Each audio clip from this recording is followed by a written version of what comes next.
Russia आणि Ukraine दरम्यान सुरू असलेल्या युद्धादरम्यान आता युक्रेनने रशियावर मागील 2.5 वर्षांमधील सर्वात मोठा हल्ला केलाय।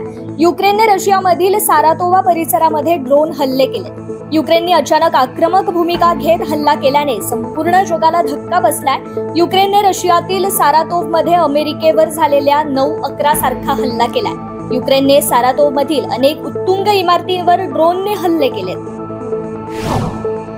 लेबनॉन येथील दहशतवादी गट हिजबुल्लाह आणि इस्रायल या दोघांची एकमेकांविरुद्ध मोठ्या प्रमाणावर लष्करी कारवाई सुरू आहे। यामुळे मध्य पूर्वेत तणाव वाढलाय। इराण समर्थित गट हिजबुल्लाहच्या एका निवेदनानुसार त्यांनी 320हून अधिक कात्युषा रॉकेट डागलेत। या रॉकेट्सनी प्रमुख इस्रायली लष्करी ठिकाणांना टार्गेट केलंय। रशिया आणि युक्रेन यांच्यात गेल्या 2.5 वर्षांपासून युद्ध सुरू आहे। हे युद्ध अद्यापही थांबताना दिसत नाहीये। युक्रेन सातत्याने शांतता करारावर जोर देतो। यातच युक्रेनने राष्ट्रपती व्लोदिमीर झेलेन्स्की यांनी पत्रकारांसोबत बोलताना पुढील शांतता कराराच्या बैठकीसाठी भारत एक चांगलं ठिकाण असू शकतं असं म्हटलंय। जर्मनीतल्या सोलिंगेन शहरात काल झालेल्या चाकू हल्ल्याची जबाबदारी 26 वर्षीय युवकाने स्वीकारली आहे असं जर्मनीतल्या पोलिसांनी म्हटलंय। सोलिंगेन येथील चाकू हल्ल्यात 3 ठार तर 8 जण जखमी झाले होते। पोलिसांसमोर हजर झालेल्या व्यक्तीचा हा हल्ल्यातील सहभाग तपासून बघितला जातोय असं पोलिसांनी सांगितलंय। पाकिस्तानच्या बलुचिस्तान प्रांतातील मुसाखेल इथे आज पहाटे झालेल्या भीषण हल्ल्यात पंजाबमधील किमान 23 लोक ठार झालेत। अधिकृत वृत्तानुसार सशस्त्र हल्लेखोरांनी आंतरप्रांतीय बस आणि ट्रकला लक्ष्य केले। प्रवाशांना बळजबरीने खाली उतरवण्यात आले, त्यांची ओळख पटली आणि त्यानंतर त्यांची हत्या करण्यात आली आहे। पाकिस्तानचे पंतप्रधान शहबाज शरीफ यांनी पंतप्रधान नरेंद्र मोदी यांना पाकिस्तान भेटीचं निमंत्रण दिलंय। शहबाज शरीफ यांनी शांघाय कोऑपरेशन ऑर्गनायझेशनच्या इतर नेत्यांसह पंतप्रधान मोदींना देखील यंदा आमंत्रित केलंय। काउन्सिल ऑफ गव्हर्नमेंटच्या बैठकीला उपस्थित राहण्यासाठी हे निमंत्रण देण्यात आल्याची माहिती मिळतेय।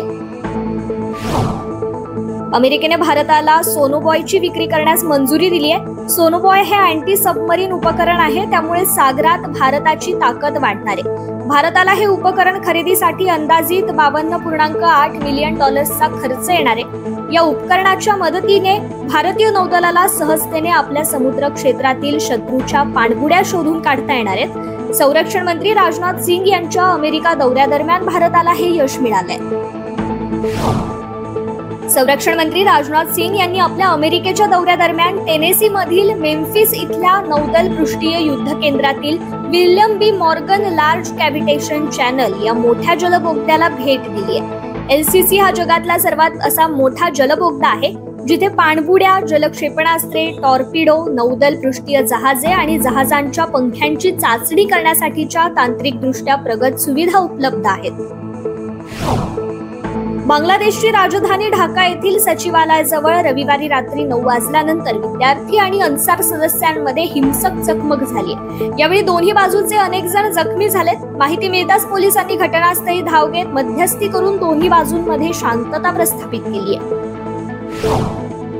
भारतीय वंशाचे प्रसिद्ध डॉक्टर रमेश बाबू पेरामसेट्टी यांची शुक्रवारी अमेरिकेतील अलाबामा राज्यातील तुस्कालुसा शहरात गोळ्या झाडून हत्या करण्यात आली आहे। मिळालेल्या माहितीनुसार 38 वर्षांचा वैद्यकीय अनुभव असलेले डॉक्टर पेरामसेट्टी यांच्या घटनास्थळी जागीच मृत्यू झालाय। डॉक्टर पेरामसेट्टी हे आंध्र प्रदेशातील तिरुपती जिल्ह्यातील राहणारे होते आणि ते तुस्कालुसा इथे प्रमुख वैद्य म्हणून कार्यरत होते।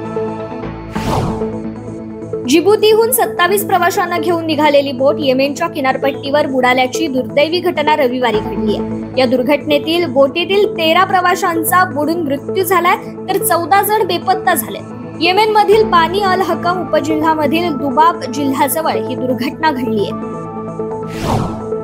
पंतप्रधान नरेंद्र मोदी यांच्या नेतृत्वाखालील एनडीए सरकारने लडाखमध्ये 5 नवीन जिल्ह्यांची निर्मिती करण्याची घोषणा केली आहे। झांस्कर, द्रास, शाम, नुब्रा आणि चांगथान अशी या जिल्ह्यांची नावे।